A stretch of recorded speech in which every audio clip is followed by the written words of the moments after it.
Welcome back to another episode of Not My Bag. I'm Joe Baggs, and this week's guest is my king of the jungle, let's put it that way. It's Dean McCullough. Thanks, Han. Yes! Did you like that? I like what you did there. Did you like that? In the street, they say you should have been the queen of the jungle. You should have. You should have. I could see you with that crown, baby. They shout out the What's things. happened to I can see you with that crown, baby. Whoa, are you okay? My voice broke. I hit puberty today. It happens to the best of us. How Welcome to adulthood. How have things been since you got back? Amazing. I was with a friend the other day and we worked out that it's only been 4 weeks since I got back. Has it? 4 weeks, and it feels so much longer. Yeah. It feels about 6 months. It feels like another lifetime, to be honest with you. And how was it coming back from a jungle where you can't eat and coming into Christmas and Christmas food and that setting? Because, yeah, did you remain skinny? Or No, did girl, you? that's why I'm wearing this baggy as fuck hoodie today. Hold that thought. That's my HelloFresh delivery. There we go. That's my dinners for the week. Guys, as you know, I love using HelloFresh, and my family and I have actually used it on and off for the past few years now, particularly when we were living at home and Mum used to hate cooking loads of different meals for George and I. So we used to get HelloFresh delivery and sort us all out. And now George and I have moved out. I've got a new place with Kane, and we hate shopping. I absolutely hate going to the supermarket. I hate shopping lists. Hate everything about it. And I thought, why not get HelloFresh again? It's super simple and we don't have to think about what we're having for tea. And the main point is we get to avoid going to supermarkets. Kane and I also want to have a few more date nights and a bit more quality time at home because I'm an absolute workaholic and I never sit down. So he wants to rein me in and sit there and we do something together. And that's why we thought if we buy HelloFresh, then we can cook together. Sounds a bit romantic, doesn't it? For me, convenience is key. So you get it delivered straight to your door, which means I don't even have to leave the house. So it's convenient and simple as well. Super simple. Just head over to the website and get your order in. And also, I like the flexibility of being able to choose what meals I fancy that week without all the aggro of buying all the ingredients separately. I like being able to choose my meals that have the best quality ingredients and they're also pre-portioned, which means no food waste. And if there's one thing about Lisa Baggs teach me when I was growing up, she hates wasting food. So we love that HelloFresh stops us from doing that. I'm just going to have a look in here now because I can't remember what I chose for this week's meal. So I'm going to have a look through. Oh, Mexican style chicken and charred veg salad, sticky sweet chili halloumi burger, and a takeaway style prawn fried rice. As you can see, it's so super simple. You got a picture of the dish, all the ingredients there, because like me, you can get confused, and I love that there's pictures. That's the main thing why I like it. And also, the recipe is here, and it's so simple. Kane and I can't cook. Like, we are so awful. And I think with HelloFresh, I can definitely trust him to go into the kitchen and cook me a nice meal whilst I relax and I chill. But at the minute, he can't even cook beans on toast. He can't even butter bread. My work life could be so all over the place. I never know where I am one day to the next. And I know a lot of people feel the same. So what I like about HelloFresh is we know that it's sorted, it's at home. How I see HelloFresh is it's like a takeaway, but it's healthier. Yeah, I've got to cook it, but it makes it more fun. And then I learn things. I learn how to cook things because at the minute, don't know anything. With Kane learning to cook as well, it means that we can spend more quality time together and we're trying to turn over a new leaf, be healthier in January. I know everyone else is. And we love a takeaway, but I'm thinking we can have takeaway style things. Like here we've got takeaway style prawn fried rice, which we would normally get from the Chinese. So it's all healthy and quick. You can get 15-minute meals on there as well. This one takes about 30 to 40 minutes. Kane will love that because it's nice quality time together, isn't it? Lovely, just like a date. With peace of mind, my date night and my dinners are all planned and are going to be amazing. If this sounds like a bit of you, click the link in the description or scan the QR code on screen for a taste of HelloFresh. Get 50% plus 25% off the next 2 months and free dessert for life. Available for new customers and who cancelled at least 12 months ago. This is an exclusive offer and valid for a limited time only, so don't miss out. Now, what were you saying? Oh my God, what is that on my jumper? I love that jumper, by the way. It's Thank really you nice. very much, but I've got makeup on it. I can't see it, don't worry. I think that's Maura's. Is it? Maura's makeup? Yeah, because I've just been with her, and every time I'm with her, I always come away covered in her makeup. Do you? Yeah, when I've been with her, it's like a parting gift. So I've got Maura's makeup on my jumper. Thank you, Maura. I love you so much. Thank you, Maura. Bit of contour there, but yeah, no, I definitely don't have the same jungle bod, which I'm glad. Like I saw the guys today. We were all together at an event, had like a wee mini reunion, and seeing them all like a bit plumper and a bit more healthy. Emaciated. Yeah. It was the vibe, wasn't it? Our gaunt cheekbones are no more.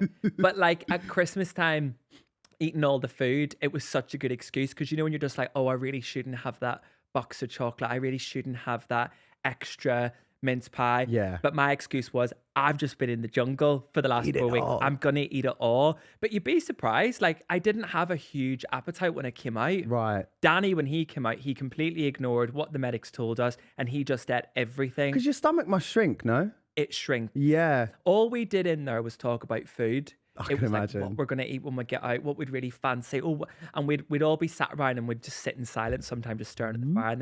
And then somebody would just say, oh, I'd love some cheese on toast. And then somebody else would go, with brown sauce. And then someone else would go, with cheese. And then we would Cheese on toast with cheese. We'd make a meal up. And then before you knew it, we were just talking about food again. But when I got out, I thought, I'm going to have a burger. I'm going to have a steak. Yeah, I was going to say, what was your first meal? Chicken salad. Was it? Basic chicken salad. Caesar or just... Yeah, it was like a Caesar, yeah. Right. With avocado, tomato. I had one bit of chicken, one bit of tomato, one avocado, full.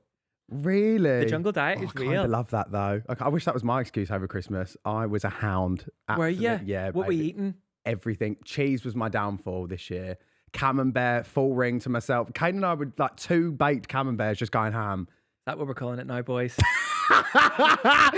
What are you doing in your spare time, Joe? Anyway. It's more than pod, tell us everything. So I didn't meet you, but I did my first live telly with you, which Yes, was you really did. cute for Celeb Big Brother, Yeah. which was lovely. And I wanted to talk about that because the time of Celeb Big Brother ending and you going into the jungle, I think it was like around the same week. So did you watch the final? Did you manage to catch up on, sorry, not Celeb Big Brother, Big Brother. Yeah. Did you know who won? No. Or you didn't? No, and I kept saying to them, if they, because the way sometimes you can win information, like the boys won Oh, Big yeah, Ball yeah. scores. Me and Grace were like, fucking hell, guys, just tell us who won Big Brother. Please just tell us. Were you happy when you found out? I was happy when I found out, was but so happy. I couldn't believe it. I wasn't expecting Queen Ali to win because Yeah. I left on the 9th of November. So we missed the whole final week. Yeah, because I remember, I was trying to work out when you would have been like quarantining or whatever in your hotel and when you would have the left. week before. So you missed a everybody- lot. I did, and everybody at Big Brother was like, "So why are you not here next week?" And I was like, I've got. You didn't give anything I've away got- when I saw you. Thank you. I thought you were going to say, Media at least, training. yeah, because we were talking about Christmas and stuff, and I thought you would at least said something. But you were great. Well, OT and me were both going into the jungle. We both knew we were going into the jungle. Oh, and there was loads everybody of this on TikTok. I saw that. Big Brother, everybody at Big Brother was like, but Odie, Dean's going in the jungle, and Odie's going in the jungle, and we were just like, I know nothing, because we didn't. The way I looked at it was, if Odie was going in the jungle, because I saw some rumors, but I got booked. I probably got booked like, I think it was the first week of September I got booked. Right. So I was doing Big Brother at the same time, but even if Odie was going in, I'm not going to go into the green room and be like, oh my God, girl, we're going in the jungle together, Let's make because this hack. it sort of like ruins it. Yeah. You know, because when I actually got to the villa in Australia and I saw her there, obviously I had this feeling that she was going to be there. Yeah. But then we had the magic of us being like, oh my God, we're about to go on this journey together. So we didn't really want to ruin Start that. it when you're there, not Exactly. before. I completely agree. But everyone at Big Brother was like, go on, tell us, are you going in the jungle? I was like, stop fucking asking me. The fact that I'm not saying no Yeah. should be enough for you to Good turn around poker and face, walk back though. out again. Good poker face. You were good. So we have segments on this podcast, and the first one is the vibe check bag, and I hope the lights will change. Did you see that? It's cute, isn't it? Oh my God. so it's like we're in a completely different set. It's like a new room. So I've got some questions just to break the ice. Not that that's needed. We need to break the ice. They're really needed. So if your life was a movie, what would the title be? I thought this would be a good one. One Night in Belfast. One Night in Belfast. You know, like One Night in Paris. No. No. You don't get the reference? No. Google it. Okay. Yeah, I'm Not like on a work partially phone. lobotomized. Don't Google it on a work phone. Okay. Oh. Okay. So what Is it so, porno? Ah. How do you not know about One Night in Paris? I don't. Kane, do we know about that? No. Right, think about it. One night in Paris. Oh. Oh yeah, I do know. Right. Oh. Hilton. Oh. Next question. Do you want to play me when it gets made into a movie? One Night in Belfast. Would you like? Who would play it? I'm happy for it. I mean, we're basically dressed the same today, okay, so you're fine. halfway there. I'll play the role. What's the weirdest fashion trend you would bring back? Do you know the disc belts? Yes. You remember? Do you actually remember? No, I do. I do know this Joe, one. how old are you? 27. 27. Okay, fine. I I'm just like just to there. check where you are, Yeah. you know, so with my references, I don't sound completely ancient when I say these things. So you know the disc belts? It was literally like a whole bunch of belts. I think like Kesha wore it, Lindsay Lohan. Yeah, very gladiator-esque, weren't they? And do you remember the sandals, the gladiator sandals Yes, as well? yeah. I love that whole. Actually, let's just bring back the random as fuck gladiator fashion that everyone was talking about it, because then men started wearing those gladiator. Did they? Did you ever have the gladiator I sandals? didn't. Did you? No, hell no. But I would not. If I was think- going to like a wee summer wedding, I would consider it. Should we bring it back for 2025? Gladiators in. Joe and Dean. Just told you so. It would totally catch on. If you were arrested for no reason, what would your friends assume you'd done? The worst thing ever. And I was probably guilty. Okay. Whatever it is, they'd be like, yeah, I could have told you that was going to happen. Okay. Right. There we go. I'd probably get arrested for shooting the opening sequence of One Night in Belfast. I heard shooting and I was like, woo! And then I heard the rest and I thought, okay. That's the finale, baby. It's making sense. So back to I'm a Celeb talk. Is this your first podcast since coming out? Because I saw you did the Grace's live show, didn't you? Oh my God. Which also I was like a fever dream to watch as well. Were you there? Yeah, babe, I was there. I was absolutely slaughtered you in the audience? crowd. Yeah, singing, dancing, Oh my God, pouring wine bro. on myself. That night at Wembley was genuinely a fever dream, and I'll tell you why. Came back to the UK on the Wednesday, went to Brighton on the Friday. Right. Sounds like a Craig David song. Came, DJ'd in a club in Brighton on the Saturday night and was like, this is nuts. I've not been in a room with this many people in so long. It was like a complete assault on my senses. It was a tiny club in Brighton. There was literally like 200 people there, and I was overwhelmed. Yeah, I can imagine. So can you imagine when your boy rocked up to Wembley Arena, came out on stage and was like, I'm still jet lagged. Yeah. I'm still coming to terms with the fact that that thing just happened on the TV. Yeah. I'm seeing Grace and Maura look like Grace and Maura again. and then I walk out on stage and there's like however many thousands of people. It was so bizarre. It was so bizarre. And then we started singing Celine Dion. It was the singing for me where I was like, it's peak fever dream now. Do you know I didn't know that was going to happen? Did you not? No. I mean, Of course, Grace didn't tell it me was that there was going to great, be a though. sing song at the end of it. My favourite thing was that the lyrics were like on the screen behind you guys, Yeah. like karaoke, but no one No one realised. noticed. So everyone was singing to the crowd, like, come on. No, my favorite bit was when Maura Higgins was like, don't make me do it. Don't make me do it. Okay, I'll do it. Yeah. Then she grabbed the mic and she just gave it. Was that as live? Like, what was going on? She was really good. Everyone on TikTok's like, isn't her voice amazing? But what they don't realize is that she's singing over Celine Dion. So it was basically, okay, I'm with you. Come on, she's singing over the track, guys. Okay. Not to dig my girl out, but that's not her voice. Because I did think for a second, she's phenomenal. Yeah.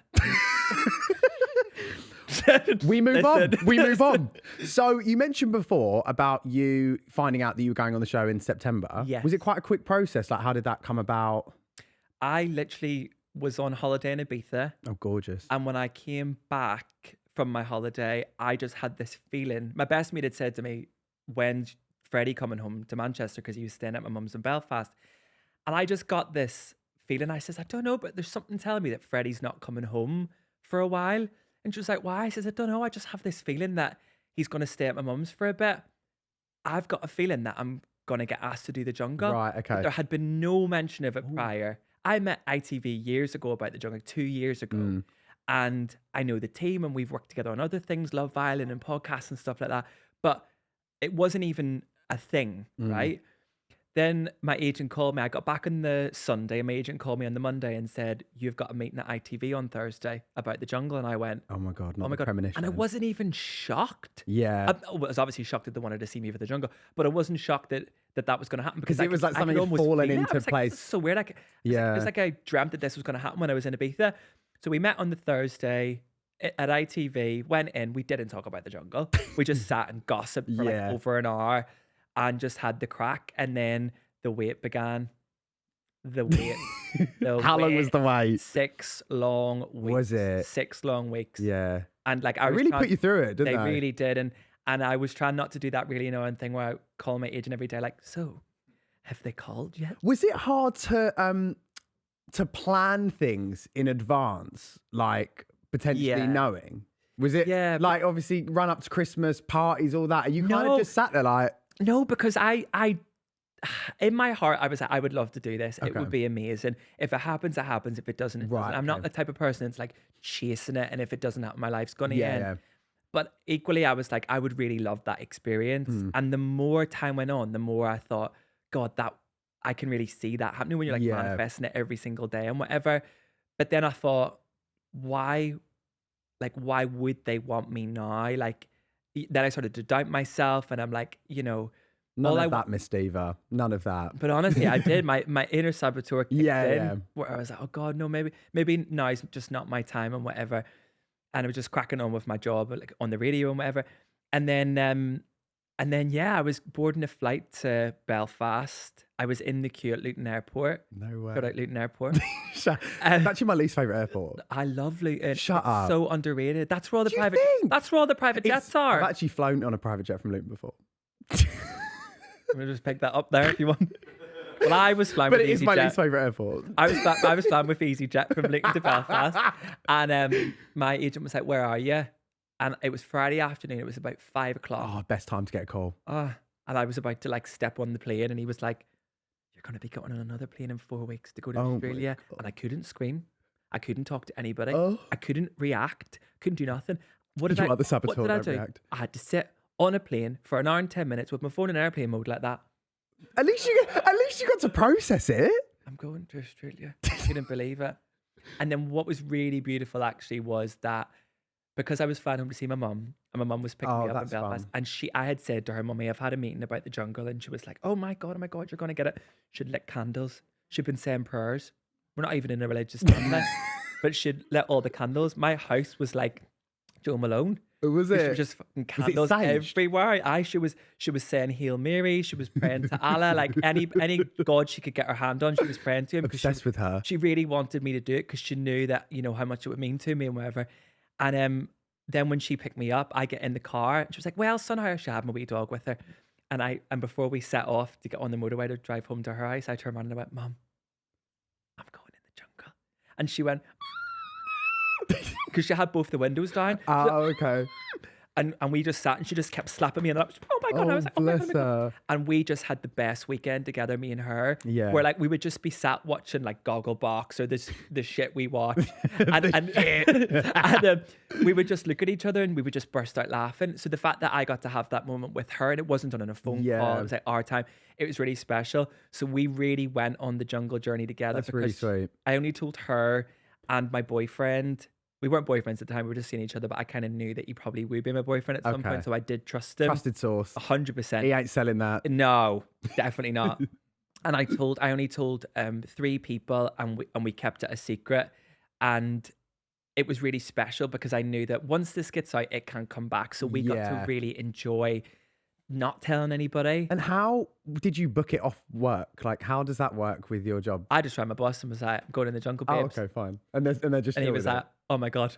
Okay, we need to have a chat before you go in the jungle." Because I did wonder how it works with the radio slot. Like, how do you go? It's not like a typical. Well, I guess it is like a typical job. You're like, "Oh, I got to." You get annual leave, babe. You get 32 days a year. Lush. Just any other job, yeah. But they got, what was really nice was they let new presenters cover my show whilst I was away. Oh, that's good. It was lovely that they got to, you know, let other people have a wee moment, which was nice. Unreal. So let's fast forward to you going in and you getting voted for every single trial. Why do you think that happened? I think it happened because people are vicious, people are unkind, and people want to see celebrities suffer. Yeah. At the time, obviously, I have no idea what is going on the outside. We don't know what's making the show. So much happens in the jungle and also not much happens in the jungle. Right. It's weird. There's all these pockets of conversations going on. But when it was my turn to get picked, there'd already been 2 trials. So Barry and Danny did the trial on night 1. Then Grace did her trial. And then I got picked. And any of my comp mates will tell you, I was so confused as to why I would get picked because we'd already been in the jungle for 4 days. And as far as I was concerned, we were just getting on with camp life. Yeah. We were just sat talking about what our favourite sandwich film was. Colleen Rooney's telling us about Wagatha Christie. It was just all a The bit. best clip ever that was. It was all a bit like, dare I say, a bit boring. Yeah. So I thought to myself, why would anybody want to vote me for a trial when Danny Jones is right there, when Colleen's right there, when Odie's right there, like these big personalities? I think it's reactions, isn't it? Is it though? Because I don't know what my reactions are because I can't see what's going on the TV. I guess so, yeah. So it's so hard. you're confused, but us at home, we're like, oh, he's going to react so well. Well, not well, but Well, when I watched it back, I was like, a lot of things made sense. Yeah. A lot of things. Because I saw... I was going to say, so have you watched all of it back? Not all of it. Not all of it. I fast forwarded some... Yeah. Trauma is a thing. And I don't need to relive it again. I don't need to relive those trials again. Yeah. No, but I have watched it back. And look, it was really interesting for me to watch it back in parts. Because genuinely, I was a bit like, why are there so many memes? Why are people so obsessed with Houdini? Like, I don't get it. Because in my head, it was just short, funny, quick moments. Yeah. And I didn't realize the screaming was so much, like all the screams. Like I didn't, Yeah. my mum had said to me before you go in, don't swear, like no swearing. And I was like, right, okay. So it was either swearing or screaming and you got the scream. Yeah. But again, because those trials, the way that they're recorded is like dead silent. They take ages to record. Oh, so when it's all edited together, it looks really fast. It looks like the quickest part of the day. It looks like, No. Yeah. It takes 5 hours to film a trial. Does it? 5? By the time you've got down to the clearing, you've had all your health and safety, you filmed the trial, you get back, you leave at about 9 a.m, you don't get back till like 1 or 2. Right. So it takes a long time. So in my head, that's not high energy because I'm just getting in. Yes, I know that I was screaming. It was me that was doing it. Yeah. But I didn't ever think that would be a thing. Right. I didn't think it would be something that would annoy people. If I knew it was going to annoy people, I probably wouldn't have done it as much and I probably would have just, I don't know, cried it was instead. Good viewing though. Was it though? Well, what was your least favourite trial? The first one. The first one. Yeah. Was that the sandbox one? Yeah. Which also I watched and I said I would have done the exact same thing as you because it was absolutely horrific. And as a claustrophobic girly, I would have just lost my mind at that filling up. And that was what started the saga with Ant, which, what did you think about that? Because I mean, watching it, I thought it was really funny at the start, but then at home, there was, I think, did he have to apologise or something like that? I don't know. Or he said like, oh, I feel like I was too hard on Dean. Something like that, basically. Look, it's banter. And from my point... I thought it was funny. Right, I thought it was funny. That's why I was bantering them back. Like when you see it on TV, the banter that we had down at the trials was real. Yeah. Because I don't know what's going on the outside. So as far as I'm concerned, Ant's just being hard on me because I'm being a fucking pussy. Yeah. And sometimes you've just got to say to somebody, get on with it. And I do actually respond well to that. So knowing that he was like being a bit harder on me, I was like, I actually really want to prove to Ant and to my campmates that I can do this. Okay, there could have been a bit more compassion, I'm not going to lie, but I'm enjoying the banter with the two of them, and they were really good with me. There was so much that you guys didn't see. I was about to say this. That was such a small portion of that. Oh my God, yeah. She said 5-hour trial. Yeah, especially that first trial. Like I had a panic attack, full-blown panic attack, and Ant and Dec were like holding my hand. They were like, you have got this. Like, you've got it. You're going to be all right. Like, you don't have to do it and whatever. Because they couldn't get me in the box before we even started filming. Oh, okay. They couldn't get me in it. Well, at least you tried. Well, yeah. You gave it a go. I got in the box and then they locked it. And I was like, I need back out. This is before we even started filming. And I went into the box twice before we started filming. So they got it. They knew I was genuinely petrified. Yeah. But like, I think all the stuff on the outside is just clickbait. They just need something to talk about. Yeah, it is. The crack was the crack. Like when I came out, I was down at Unpacked and I saw the boys and we were just having a laugh. And like, I love that. I would rather have banter with them than be like, you're right, Dean, have a nice day. And you know what I mean? Like, it was just, it was nice. It's a very, as you said, it's pretty boring in the days when you're trying to just navigate camp life, and when you see them you just want to have a bit of a laugh and like, you know, cheer yourself up in that and type they were of way. so good, honestly. Like when we would like get down to a trial, they would be like, they would give you that sort of nudge where they'd be like, the show's ahead. Like they really they pulled me in before me and Colleen did our trial together. They came over and they were like, guys, it's a hit. Oh, Like, that's you so should be so sweet. proud of yourself. It's going really well. And we were like, oh my God. That Because with any Holly bit was of so information. jokes. You and her in that trial, because she's a machine, She is. and I've never seen a woman like it. And then she was just like, "Get it together, dude." I know. And I wouldn't have been able to do what you were doing, because all of that one, and I think the other one that made me want to throw up watching was when you had to put your face in all of the That gross was stuff. horrible. I think that was absolutely repulsive, and horrible. I'm surprised that Danny was so down to do that, Yeah. you know, because it was just vile. I would actually do, this is the thing, right? I can't explain to you what it does to your body. So you don't know what's going to happen. So they'll give you like a rough health and safety, and they'll say things like, this might happen, and you might be joined with other things in there. That's They keep it really vague because they want you to be scared. They Yeah. want you to say, I'm a celebrity. They, Yeah. you know, they're meant to be hard. But when a big tray of fish guts comes out and they say to you, you need to put your head in that to get a star, the very first time that ever happens to you, you're like, this is hell. With your mouth. With these teeth. With your mouth. Are you like, having a laugh? I was like, you don't understand. If one of these chips, you're gonna have to fly me back to Turkey. Like I'm so much going on in your right. head. But if I was presented with that now, I'd be all right, because actually, as the trial went on, I was like, hold on a minute, I've got a bit of a rhythm here. It's the initial shock And of the fear trial. of the unknown as well. Like, Honestly, babe. you don't know what fish guts is going to feel like in your mouth. And when all of the crew, of which there are 200 of them, at these trials, I can't explain to you. Like it's like a feature film. There's just people everywhere, but no one's allowed to talk to you. No one.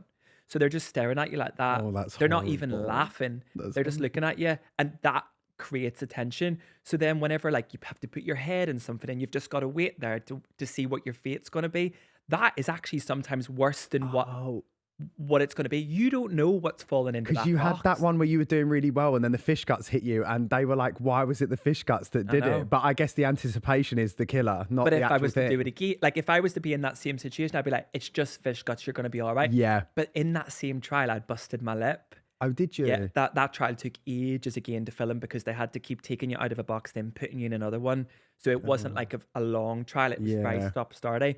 But I cut my lip on one of the stars, and there was blood all down my cheek. And I couldn't look down because my head was stuck. So they were like, stop. So obviously the health and safety were like, stop, stop, stop. And I was like, what has happened? And then I looked, and then when I came out of the box and I looked down, there was blood all down me. Can you just imagine what that would be like? No, I would have fainted, babe. It was awful. So so then a couple more, and then I got into this rhythm of like, don't tell me what's in the box. 'Cause Yeah. I thought if I just I remember you said it a lot. right. So by the time the fish guts came, I thought it was a massive python. You know, when you just think of like the worst thing that Yeah. you do, I thought it was a big heavy snake, but it wasn't. It was fish guts. slapped your neck, didn't it? Yeah. A lot of fish guts. Do you know what? I really did not want to say I'm a celebrity, get me out of here. Yeah. It's not in my interest. We all said we just wanted to do one trial. Yeah. One trial.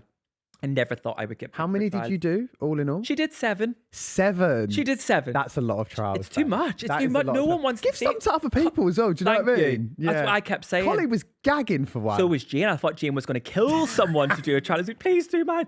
I would have loved, honestly, Joe, I would have loved to have just hung out in the camp. Yeah. Really got to know my campmates early doors, because I was out for most of the day. So by the time I came back, they'd been playing games, they'd been having deep chats. So they I missed bonded a out. bit more. Yeah, I mean, we were in there for a long time together, so I don't feel like I missed out on too much bonding, but I did miss out on camp life because it was down doing them trials, and it was exhausting. Who did you gravitate closest to when you first went in there that first week? Like, obviously there was a lot of strong female figures in there. Like, who were kind of like your two best mates in there from the start? It's weird because I know OT and Melvin from outside the jungle. We had this like familiarity with each other. We could just look at each other and we knew we had each other.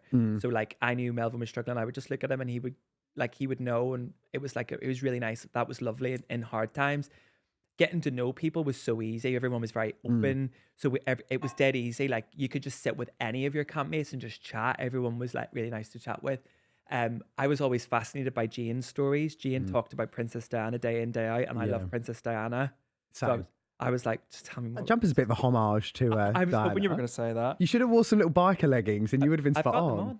Do you? Under the jeans. Do you? Come back from part 2. I actually ordered some long johns Did yesterday. ya? Yeah, I'm just finding I'm wearing jeans, but I'm too cold in this weather. You're so definitely in a relationship. We digress. Sorry. That's very relationship behavior. Is it? Yeah. Long John's. I am in a committed relationship. If you weren't in a relationship, it would be a leopard print jockstrap. Yeah. So I have changed. You've changed. No easy access. You got to take him an hour to get him off. You said it, girl. But no, we were able to talk so openly. Right at day one, we were talking about grief. I was sharing stories about, the people that, like my aunt passed away a year ago whilst I was in there. And I said to the guys, I was like, do you know what? There's actually nowhere that I would rather be a year on from her death than being in here with you lot. And we all held each other. Yeah. It was just, honestly, it was so nice. And I'm a good judge of character. I know when people are playing up the cameras. I know when people aren't being themselves. But it felt like from where I was sitting that everybody was just like heart wide open. Here I am. Yeah. And that's why we all got on so well. The feedback from the public and all across the board was that this was genuinely one of the best seasons of the show, because when there was some disagreements, it wasn't like venomous and it didn't come from a bad place. It was just through like conflict through navigating jungle life. Yeah. And I think that everyone, as you said, were really open and had each other. And I think it was the best season for community. Like watching it, sometimes I've dipped in and out of the series. Sometimes you're a bit like, oh, we're seeing the trials now. But this was like right through to the end. It was such a good one. So it was such a lovely one for you to be in. I actually wrote this last night when I was cleaning my teeth, and I thought I was really funny. So I'm going to read it out. But I've called this segment Treat 'em Mean, Keep 'em Dean. Did you like that? Someone write that down. I thought it was quite good, guys. I was brushing my teeth and I thought, fuck, you got something there. Treat 'em, what is it again? Treat 'em mean, keep 'em Dean. And this is about the couple of issues you had with, well, not issues, with Melvin with the chores and with Alan. Well, it's basically the camp life. And I wanted to ask you how those panned out, because the edit was hilarious, and I can imagine it definitely wasn't that deep. But the one with Alan where you stormed down was hilarious, and I just wanted to find out a bit more about what actually happened with the chores. The chores were. Who knew that the chores would be so contentious? For us in there, it really wasn't something that we talked about that often. Right. Like, we genuinely had our jobs and we got on with them. And I did all of the chores, all of them. And that particular night, I had done trial after trial after trial. You were sleepy. And I wasn't really a napper in there. And the kind of thing that we did for each other was if somebody was sleeping, you just let them sleep. And they, bless them, they let me sleep. And Odie had actually put a gilet over my head. All I'd done is just sat down. I was just listening to the conversation. Next thing you know, I was sleeping. But I did hear Alan say, do you not fancy it? Okay. And I was like, oh God, what's going on? Like, I'm in and out of consciousness right honestly, now. I looked up and he wasn't there. And I was like, where is he? And Odie was like, oh, he's gone down to get down the wood. And I was like, but that's my, I've got to go. I've got to go and get the wood. And honestly, having a conversation like that with Alan or with anybody in the camp was very normal for us. Very, very normal. I heard conversations where you'd ordinarily in public, you'd go, ooh, it's about to kick off. But when you're with your family, you'll know from being with your family, you just say to your brother, pick that up, put it in the kitchen, stop being a lazy rat, right? I do say that, yeah. For example, that's kind of the relationship we had. We could just be like, help me with this. You've not been pulling your weight today. All right, get off my back. And you just get on with it. Yeah. It was never that deep. And obviously, we had the conversation that we had down at the thing. When we came back up, we were putting the wood where it needed to go in the camp. And I just looked at Al and I was like, babe, how funny that we're having this conversation over wood. He was like, isn't it a joke? And I was like, oh my God. And we laughed. Yeah. Obviously we laughed. Yeah. And then it was just back to normal. And that turned into one of the most intense, can you imagine clips how shocked, I've ever seen. Can you imagine how shocked I was? I know. I was like, this explosive, right? It's so harsh. I'm like, hun, it's so really, funny. Really not. And then deep. the Houdini thing happened. I know. And it was just I think it was all based on the chores, but even Jane with her, it was like the suffragettes movement, watching Jane and Barry have it out over the chores. Like, I think that was the one thing this year that really got everyone, I'd say locking heads, but it wasn't like that. Do you know what I mean? From what you're saying, it wasn't like that. Honestly, but from what we as really viewers, wasn't like and this is what I mean about the banter, the crack, and also the realness with each other. That's something that I wouldn't change about the jungle at all. I would still say what I said to Alan. I would still hold a kangaroo court and say, no beef, no drama. I just hate my job. Because guess what? I did. That was me being real. And the thing about it is, my campmates know there was never any malice. We all did pull our weight. And when you've got producers saying to you, tell us about this, tell us about this, tell us about this. My campmates aren't just getting up and going into the camp and sitting down and going, I want to get something off my chest. That's not how it works in that show. So when I watch it back, I'm like, oh yeah, I get it. But I also know the reality of the situation. And the situation with Melvin is that I had done 6 days on the bounce. And the one day that I lay down to have a nap during the day, which I didn't think was going to be a nap, I was like, oh my God, this is so fun. I'm in the jungle. You're like my mum every day. I genuinely was like, I'm in the jungle today. Like the sun had came out. I wasn't off doing a trial. I was like, this is brilliant. I lay down. Later on, I said to Melvin, how are we getting on with the water? He was like, oh, don't worry about it today, mate. I'm giving you the day off. And I was like, what are you doing that for? And he was like, because you've like mate, you've been out, you've been grafting, like, don't worry about it. I was like, right, well, can I do it later? He was like, do it tonight or do it tomorrow. So that's what I heard. And I was like, okay, cool. Next day, Melvin's asleep. I get up, I do the water. So I'd done the water for a whole day. And I was like, this job is diabolical. Like, this is truly, truly awful. So obviously I come up to the top of the steps and I say to my campmates, guys, this is awful. But we had songs, we had chants. I was going around and topping people's water up and being like, girl, you hydrated. Like, it was our mission to hydrate the nation. And we had this whole big thing. It was. We had a pack. We were the water boys. Yeah. That's what we called each other. So it was a whole big fun thing. And next thing you know, you're Houdini. So when he said to me, Houdini, I think this is hilarious. I still do. It was in my Instagram bio for weeks. Yeah. I loved it. It's such a great nickname. I played it on Radio 1. There was t-shirts made. I love it. Like, I'm the first person. She's a businesswoman. Correct. I'm the first person to call myself out or take the piss out of myself. Yeah. I've had it my whole life. They're the best type of people as well. Like, take it in your stride. It's a telly show. You've got to. So when I watched it back and I can see how they take, like, you know, when they take like a sentence and they put it at the beginning of the show and it's like, tonight. I love them. Like, the campmates are in crisis and it's like all these clips. I'm literally sat there and I'm like, well done. Like, if you want to, like, well done. But the thing is, like, I'm not the type of person. I work on Big Brother. I've done that show for 3 series. Yeah. My pet hate is when people come out and they're like, oh my God, the edit. And people blame the edit. Drag race queens. Yeah. I'm actually a really nice person. It's the edit. Like, the edit is the edit. Yeah. You're in a TV show. I understand it very well. And the thing about it is, it's best to just own it. Yeah, for sure. And look, you could get annoyed about things, but I'm not about to do that. The experience that I had with my campmates in the jungle was the experience that I had with my campmates in the jungle, which was so fun. There was no love lost. We're all thick as thieves. We know what we experienced. The press need to write about the show. People need to have something to talk about. It is fine. Yeah. It's hard to process. It's taken me a while to process it.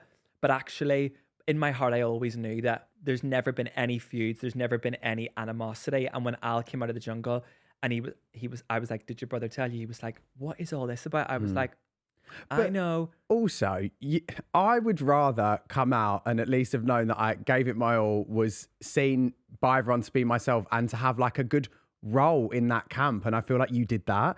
To come out, and if you came out and watched it back and were like, I wasn't really shown much, I don't think I gave it my all, I feel like that's worse, you know? Yeah. I think it's better to come out like you haven't been like, that was great and amazing. And oh my you know God. What I mean? I'm really, really proud of it, actually. And look, don't get me wrong. You and I both know being a gay man on TV comes with the territory. Yeah. And being on socials, having a social presence, you're putting yourself out there and you want it to be received well. Everyone wants that validation. Everyone wants to know that you're doing a good job. And look, my sexuality is such a small part of me. I've been a presenter for 15 years and I've done radio for 9 of them. Yeah. I am used to people criticizing my accent, the way I look. I'm used to it. It doesn't make it any easier. Yeah, I'm a Celeb was a whole other ball game. It's just putting you under a microscope, isn't it? 1,000,000%. Yeah. And look, I signed up to the show. I would never ever whinge about it. And this is my career. This is what I want to continue to do into the future. I'm not going to be everybody's cup of tea. And people, the trolling and the hateful messages and stuff like that, like, I read it and then I let it go. Yeah. Because it's hard to ignore it. Of course it is. It's really, it is. It's hard to ignore it, but I agree. You have to put it in a box and let it go. But it's so hard to just sit there and be like, that's really, you know what I mean? Like, and then you're like, Yeah. It's fine. The words are the words. And I think that, like, I just want to be liked. I wanted to go into that jungle and make friends. I wanted to put my best foot forward. And I know that I did that.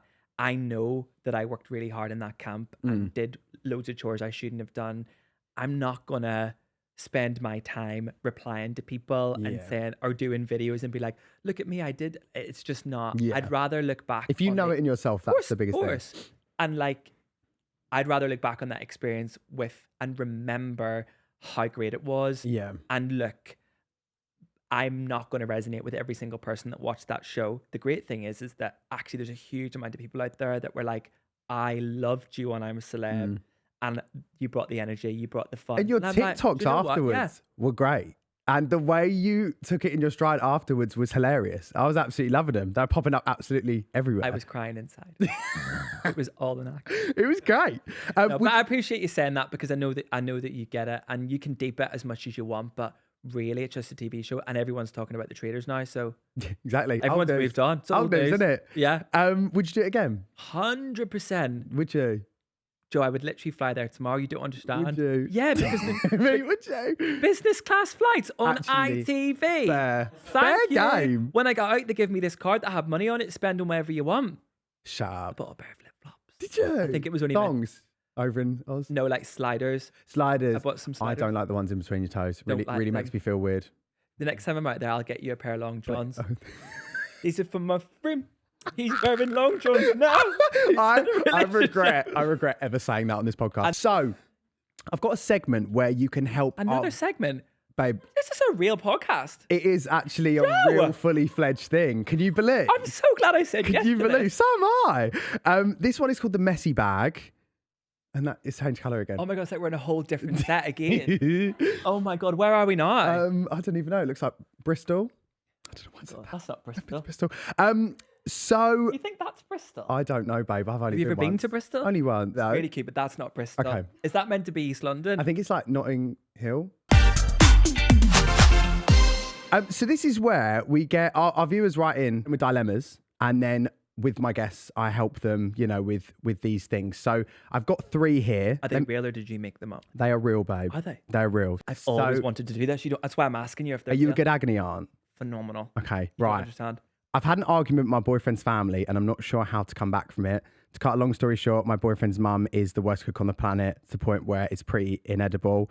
Usually when I go over, I'll make excuses about having a bad stomach or feed some to their dog. Last week, she caught me feeding the dog and asked if there was an issue with the meal. I caved and told her how awful it was. And now my boyfriend won't even look at me. And his mum said, I can't go to the house. What do I do? What's their name? It's just anonymous, babe. Should we just name anonymous? Her? Yeah. It's anonymous message. It's an anonymous message. Fuck, it must be bad if they won't put their name to it. So what do you think? Well, look, I think honesty is always the best policy. You know this, So you think that's fine? I think that whoever this person is, we're going to have to name this person. Sandra? No, that's not a young name. Sarah? Sarah? Sarah. Let's go with Sarah. All right, Sarah. Sarah, I think you're just going to have to start being honest. And I think you're going to have to sit the mum down and say, stop cooking. Or just take everyone out for dinner. I think or don't go around, break up with him. Yeah. Right, let's go on to the next one. Shall we, Dean? Let's do it. I'm going to break up with my boyfriend, but I had to tell someone this before just in case I can get advice that changes my mind. He's super great and we have such a laugh together, but sexually things have gone super downhill. He can't finish unless it's in a sock. We've had so many arguments, but he says this is what he likes and it shouldn't be a problem. I don't want kids, but what if I do? I know it's hard for men to climax, but why does it have to be a sock? Do I end it? Question is though, is it his sock or her sock? There's no preference on the sock at this point. At least it's not a long john. So there's always that. Jeez Louise. Can you imagine? Could you imagine that? Sock and you're getting ready for work the next day, dead quick. Next thing, it's like a Bushtucker Trial. There's just a crunch. Fish guts all over. Crunch? How long has it been lying there? Oh, what if you're having sex in the morning? That's how you can tell I'm in a relationship now. I just don't have sex. The thought of morning sex is just horrible. I feel for this person. Kane sat there like, what the fuck? I think that this is something that they can overcome. Oh my God, I hate you for that. But they've got to overcome this. Do you know what I mean? So you can work through it. I think they can work through this. I think perhaps there could be like a sock kink going on. Well, you could wean them off. Maybe a pair of tights next, get the material a bit thinner. Yeah. Do a trainer sock. Yeah. And then move on to then to ankle pop sock. Yeah. And then to the ones that are like not visible. That's like the one. Yeah. Yeah. Just wean them off the sock slowly. Next thing you know, it's a exactly. If you need to just position the sock in a strategic place and then just whip it away. Bob's your uncle. There's a baby. There we go. And then there's a baby. Oh my God, is that how babies are made? Oh my God. Last one. I really fancy this boy at school. We've been chatting loads on Snap and walking home together, but he eats egg and cress sandwiches and it's given me the ick. I offered some of my vape once to try and get rid of the smell, but he said no, we haven't kissed yet because I'm scared of egg. Help. Get a fucking life. It's just a bit of egg. Do you like egg and cress? Don't mind it. I don't mind egg and cress. I'm so against egg and cress, babe. I had egg and onion and avocado baguette this morning. Did you? Nice proteiny breakfast, but it just couldn't be me. No, it's nice of her to share a vape though. Yeah. You ever done that? On way home from school. So that's the end. I mean, there were many places that they could have sent these problems to. Why have they sent them to you? Because we are the best agony aunts in the business. Rip the sock off, break up with him, and fuck her mum. We are trying. We are trying over here. Lastly, tune in next week where we will dig deeper. So last segment is the goodie bag. Do you like it? Oh, this is my favourite colour, yeah. Is it? I've got you a present. Have you? So if you close your eyes, I'm going to grab it for you. Actually, wait. No, don't, because the last time I closed my eyes, you know what happened? You were there. You watched it. Open your eyes. Aww. It is 400 PG Tips bags for you. I hate PG Tips. Oh, I thought you would. I thought you would when I was ordering them. I thought, do you know what? Babe, I'm so sorry. Could you please just take them out of politeness? Yeah. Oh my God, I love PG Tips. There you go. Och, Joe. Thank you, babe. That's okay. Do you know why? Look, I have to say I hate PG Tips. I have to. Because I'm Irish. And we have our own tea bags. Do you? Yeah. What are they called? They're called Thompson's tea bags, and they're Irish tea bags. I think these aren't Irish. These are from the Netherlands. Are they? Yeah. Imported. Love it. Yeah. Only the best for you. Thank you, darling boy. So you took the tea bags from the hotel or the plane? Yeah. The hotel. From the hotel. And where'd you stuff them again? Well, they went on a bit of a journey, these tea bags. So they went in my pants to begin with, and then I moved them from my pants into my sock. Okay. Then I jumped Not out of a sock chat again. No. And then I jumped out of an airplane or helicopter. It was a with helicopter, them in your in sock? my sock. Oh my God. Then when I knew we were going to be filming in the lake, I moved them from the sock. Told you, it's a whole journey. So I moved them from the sock, hid them in the Jeep. When I got back in the Jeep, I put them in the dry robe. Then we took to the jungle. Then, this is where it gets exciting, I put them in my water bottle case. And that's where they lived. So when they did the search and the pat down, this big, sexy Australian security guard came in to pat me down, which was so surreal because I could hear Colleen Rooney on that side and Barry McGuigan on that side. And I was sat in this like really small little tent just looking out at the jungle in my outfit for the first time, shitting myself that I was going to get caught with tea bags, but I didn't. And you didn't? No. And so that time when you cracked it out, did you think there will be repercussions where you like, just fuck it, I'm going to whip these out and hope for the best? Yeah. Good telly, isn't it? It was great. It was great. It made me laugh how much the tea looked like piss when it was coming out because it was so weak. It tasted like the best tea bag. It's the best cup of tea you'd ever had in your life. Yeah. And the guys were like, oh my God, these taste so good. And I was like, well, they were in my pants for a whole day. They were like that. Oh, thank you so much.